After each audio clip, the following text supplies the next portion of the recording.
Hey there, this is Kent with Frank's Car Barn in Houston.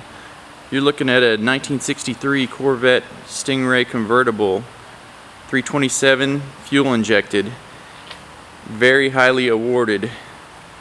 It's a frame-off restoration by Thorpe Corvettes in O'Fallon, Illinois. It's a one-owner car, still on the original 1963 title. 31,000 original documented miles.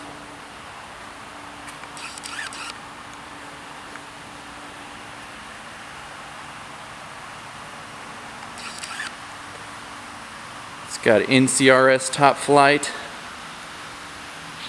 Bloomington Gold, Tri-Power, Triple Diamond Award, McCacken concourse judging.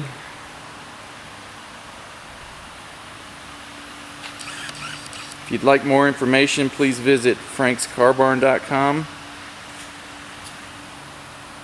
Feel free to call Frank or myself, and we'll get you any information you need. The car's got all kinds of pictures and documentation, almost anything you could want on a great classic like this.